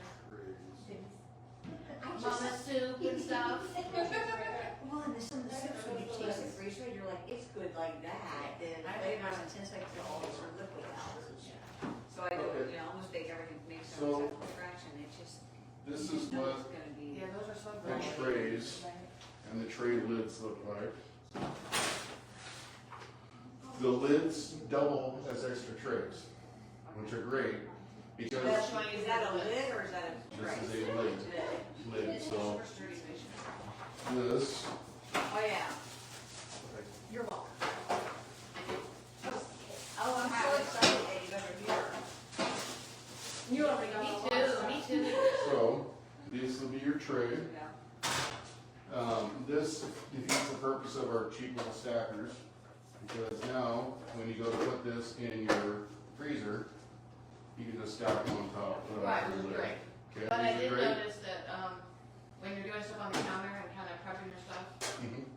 it would still be really nice to have the little stackers. Yeah, If you, especially if you have double trays and have some in the freezer and you're Mhm. working on that. Could you use the stackers and those? Would you do Uh, both, or no, you no. would need both, right? Yeah. so these do double as, And they're that durable? that Yes. you get that- yep, so if you're gonna do, these must be XL trays. Yeah, these are X, no. No? Okay. There we go. It was just hung up. So yeah, these do double as extra trays as well. Because you're not using enough heat to mess with the plastic or whatever. You're just using the heat essentially for thawing. So it's not, or it's such a higher rating for food safety as far as the temperature on these, that anything that do with these heating elements or whatever, it's not gonna leach chemicals and stuff into your food. But they do double as extra trays. They're great for, portioning, because they're portioned as well too. So now you can take your 4 pounds of spaghetti and put a pound, and freeze dry it that way. So, yeah, and these, like I said, if you go to pre-freeze, just snap it right on. And now you can stack your next tray. I don't know why my first, stuff I did was kind of different than everybody else's, but I did sour cream, cottage cheese, and cream yogurt. Okay. Yeah. But it worked out pretty good, especially with the lids, with that liquidy stuff to put the Mhm. lids on. And put it in the freezer. Did you freeze that first? Yeah. I This- have not done any of that. The stuff. silicone First one I did, molds, I was like so excited to do that. the silicone molds are great for portioning sour cream and stuff like So that. you have like a Did little you get those? dollop, right? Here. Let me go get one. I did use some recently just to see how it worked, and it seemed kind of great, so I was disappointed. Maybe I did. So these are the silicone molds. And you take your yogurt or whatever and just smear them in there.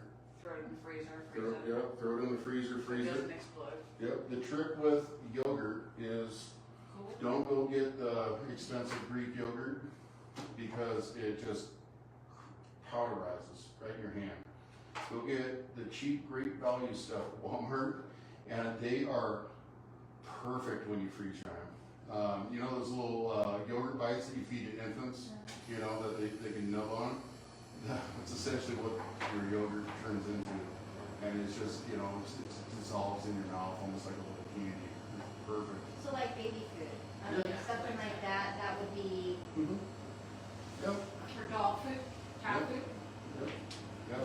I know, That's what I was like. I've seen people take like sour cream and dollops and they freeze dry like their ground beef, their taco beef, their peppers and onions, and then their sour cream they put all one packaging. yep. And that's safe, combine all those food things in their freeze Um, together. What, yes, so if you're like prepping for camping trip or something like that, and you want everything all in one bag, like an MRE, yeah. Otherwise, separation. But if you're gonna do, long-term storage, like, I better throw something in the pantry because the Russians are getting crazy, then yeah, I would separate them, yeah, and keep just ingredients. It's like with we're a retailer for Nutri-Store. Nutri-Store is premium freeze-dried food, and it's all individualized. So, the,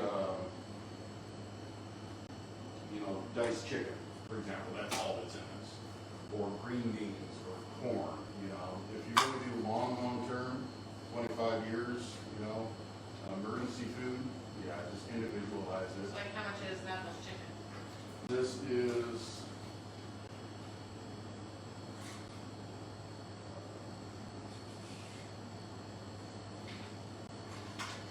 It's okay, I was curious. you know, You didn't make a lot of chicken. so this is 19 ounces of chicken, and it needs 9.5 ounces of water. So you're looking at 28 Almost and a half, half, whatever the weight is. ounces of, yeah. So, and this right here is retail, can you bring Idaho freeze dry? See what our retail price is. So this is the benefit of going in a freeze dryer, is, yeah, if you don't want to deal with the freeze drying process, because you don't want to spend $1 million on a machine and then have to cook everything, and then go through the process of freeze drying, it's always going to be the cheapest route. You just want, hey, I just want a pallet of freeze dried food for the pantry and be done with it. The cost is, this will be more in the long run, but you don't have to deal with the hassle. This is the cheapest route, but you have to deal with all the hassle, right? You have to do the outlay. Yeah, exactly, so. It's super fun though. I mean, I just got mine, I'm already, Yeah, It'd be addictive. it gets addictive, doesn't it? It's like 1 o'clock in the morning, you're like, I know, I like need to go a to bed, but it's ready. it's all right to get done. Yeah. Oh, yeah, yeah. And then my husband goes to work at a different hour, so we're like kind of cross, so he'll be going to work, I'm up like, wait, for the refrigerator. Are you going to bed soon? Okay, so that's not right. That's not that. So that's a large? This machine, yes, this is a large. The large does need an upgraded, electrical, thing. So it needs a independent 20 amp breaker for it to run on. You can't have anything else plugged into that line other than the freeze dryer. Medium can go into just a standard plug. That's, you know, like if you want to put it in your kitchen next to your, you know, coffee maker or something like that. It can be plugged into that line of things, but the large and the extra large have to have their own independent 20 amp breaker. But it's still 110. That chicken's $61.99. $61.99. That's crazy. For this, yeah. Or you can And go you hear get, about people going to get chickens at Costco and then just putting them all in there, and then you got that much chicken. exactly, yeah. So you cook it first and then you put it. You don't have to, but I recommend cooking your meat. And here's why. I was gonna ask you that question, Yeah. raw versus cooked. Yeah, so if you are like anybody else, you're gonna have meat and cheese and fruit and veggies all over your pantry. So say 10, 12 years from now, you know, you got a little one running around in your house and they're out of sight, out of mind, and they're running around downstairs next to your pantry, you know, because you ran up to go make lunch or something like that. And they're looking for those strawberries that they like. So they're just ripping bags open of your freeze-dried food. Would you prefer that that kid opens up a bag of cooked hamburger now and now thinking of strawberries, or do you want to run the risk of them opening up raw hamburger and eventually, you know, getting Overall, I sick? just feel like it seems safer to have everything. But you know, and then also, too, you gotta think about it too, is if you're doing this for emergency prep, you get to a point where you need to break into your emergency prep, the last thing you're gonna wanna do is break into your emergency food and then have to cook it. So, you know, if it's coming down to, you know, we need something in our stomachs, anything, you know, then you could use cold water to reconstitute your hamburger and make, you know, if you got tortillas or even bread, you can make yourself a little sandwich, you know. And it might be cold, but at least you don't have to sit there and start a fire and boil some water or something, you know what I mean? So are you finding that most people are buying these for emergency or if it's for fun and, like, I'm not keeping my food 25 years, I'm Yeah. making it and using it. Well, you know, I think I see a wide mix of both. And I see a lot of people that, you know, like one of my managers at my day job, he freeze dries meals and just takes it to work and goes over to the hot water tap on the coffee maker. Right, I just need quick food. Warms up his spaghetti. But he also still has stockpiles of spaghetti Yeah, that, so both. you know, I mean, you can even upgrade, go get a number 10 can sealer if you want the long-term stuff, because these are the best way to seal your freeze-dried food. This will give you your 25 years, so. But I see people that are like, I'm buying this because the world's getting crazy, food prices are going out of hand. But what's great about these two is they essentially pay for themselves over time. Because, yes, the large is $33.95. It's expensive, it's a major purchase. But if you go and get $500 worth of hamburger at $3.99 a pound today, and you just stockpile a ton of hamburger down in your pantry, 5 years from now, when that hamburger is on sale for $15.99 a pound, you're still eating $3.99 a pound hamburger. When Every everybody once in a while else you find that, those deals, and you're like, yeah. how much can I eat? It's, you Oh, know. yeah. I call it the recycled meat at Safeway, which is all the 50% off stuff. I'll dig through there, I'll grab stuff, cook it up, and freeze dry it. Well, my husband actually works at Wicklow, so every once in a while they have like special numbers, Mm-hmm. and so we'll go, buy it. You know, Yeah, oh, yeah. Yeah, that's the great thing about freeze drying. Oh, It's no, just of stuff that's course. getting close to the, Yeah. stuff that's getting close to the expiration date that's going on sale. Well, the expiration date's irrelevant after you freeze dry it. So, yeah, it's a great way. I mean, you can find strawberries that are starting to go bad, and that I just need to get rid of these 20 crates of strawberries. You just get 60 hours. So I need to be freeze drying like crazy. Yeah. So do the smalls and the mediums use smaller trays or just? So, they have less trays, but they also use smaller trays. Like, you know, Oh, I bet you I can, I can do it. Well, I don't know what I keep it, or, let me show you the difference. I mean, I'll keep it, but then I know like if I for want every to. constitute like taco meat, good is none of that. I tried the, I got 28 pounds of asparagus for $10 at Dunkin' Farms. So this is a medium tray, and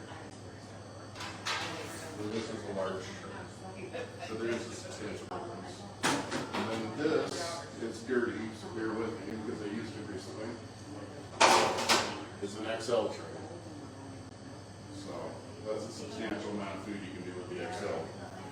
So I sold an XL to I sold a large to an 8-year-old girl who had it paid off and wanted the XL again.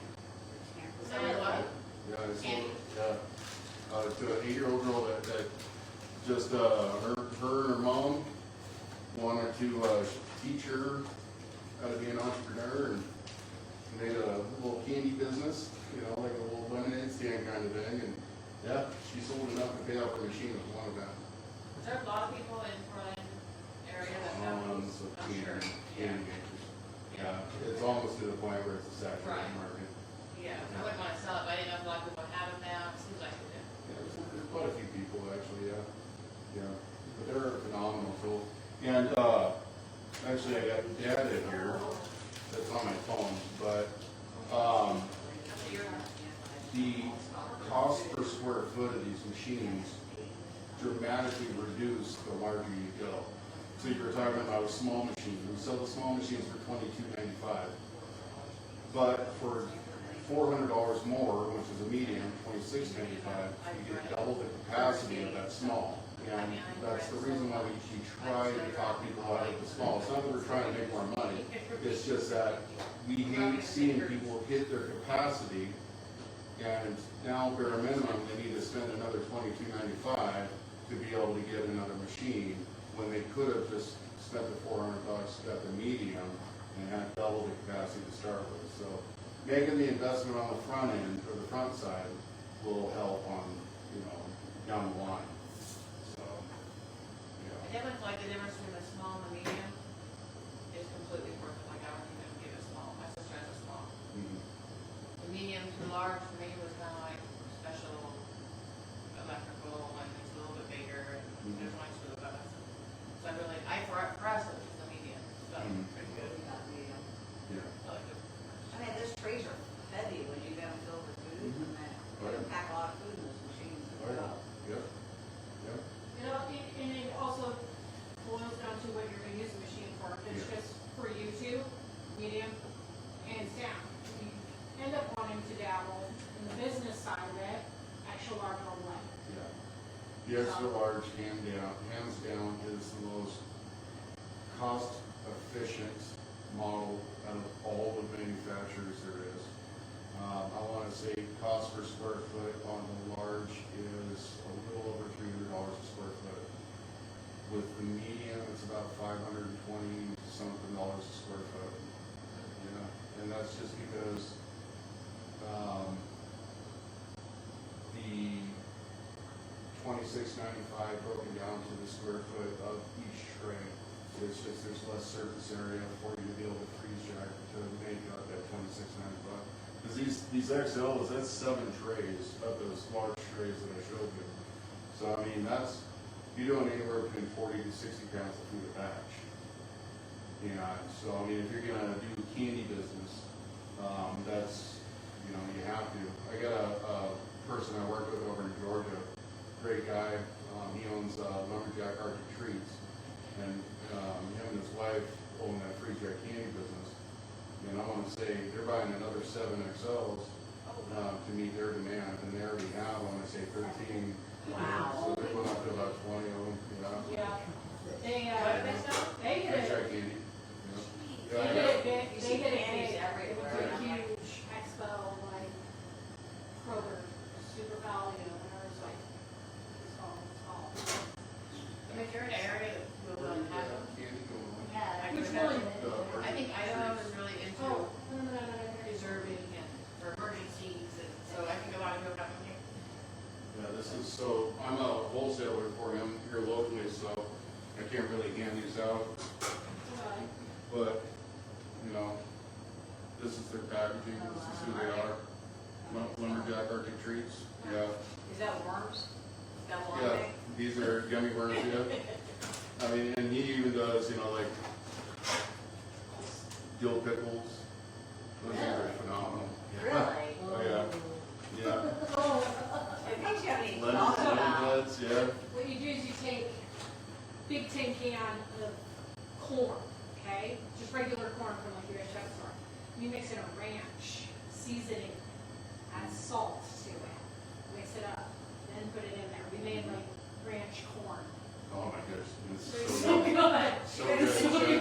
just a Did little chefs snack store, on. do you have to Oh, be a yeah. chef to access it? Where's that at? It's just right over there by Wendy's. They're good. Oh, And yeah, it's like corn over nuts, there, but Wendy's not and as hard Alamitos. to break your teeth. Yeah, right, you go right past Wendy's and you turn right. Oh my God, that's Right here. Okay. Yeah, it's like right past. In that, between like, Wendy's and Alamitos. Yes. And then And McDonald's. It has the best. Mexican. Oh, Right, wait, what It are? used to be. Golden tacos on Taco Tuesday. You mentioned chef store, she just mentioned chef store, I'm like, okay, Yeah. new access. Yeah. Yeah, it's just right over there. Right in between those. And price is relative to like Right, volume, yeah. Costco or. Yeah, they're super cheap. Yeah, they're Wow. Yeah, or URM. Bulk food is the greatest food to get for your Be freezer. careful going in there. It can get expensive because you're like, oh, I can do this, this. I mean, they sell number 10 cans of beef stew. So you don't have to make the stew and prep the stew. You can just dump the can in your trays and walk away from it. I mean, or chili or something like that, you know. So, it's a cheaper way to still go kind of pre-made, but use your freeze dryer, you know. So pasta, people, do you cook it all dente or do you cook it regular? Because that's just So- people have weird things about pasta reconstituted. I guess if you're hungry enough, it don't matter. I give it a little of everything, yeah. If you're gonna do long term, don't even do the pasta. And there's some. There's pasta a lot. I saw them on visit. So put your pasta in a tote, you know, like one of these yellow totes, And then you got and something then else just for eat like your spaghetti cheese sauce for like, and, and then you do your meat separately. So if you ever have to break in, you want spaghetti night or something, you can pull out a bag of meat, a bag of spaghetti sauce, boil some water, mix some pasta, and there you go. Or if you want pre-made, so like say you're gonna crack open a bag at work, like my boss does, you know, then yeah, I cook that pasta a little al dente with the sauce and the meat in it. I just hate to see you utilize all your tray space with noodles, when noodles will last forever without them, so, yeah. And you add water to noodles just to take it back out. Exactly, right, yeah, so, cool. All right, well, I hope everybody, has a new understanding of freeze drying. I hope I was able to answer any questions you might have or about your functions, maybe the screen. And like I said, I'm always here, and always available if you ever need help or questions. You know, if you do purchase one, so, yeah. Cool. Well, thanks for coming. Yeah, It's thank nice you. meeting you. Yeah, thank you. Thank you. Nice meeting you. Thank you. Have a good night. Yeah, thank you too. Good luck with your new Good luck. project. I love it. It's so much fun. I didn't know you guys were here. I just saw your thing on Facebook. I'm like, I'm gonna go meet. She's like, I called you, you said you're gonna live stream that. I'm like, nope, I'm gonna come meet you guys. Yeah. And what was your first name? Oh, yeah. Michael. Michael. Yep. Said, oh, Midtown, let's see what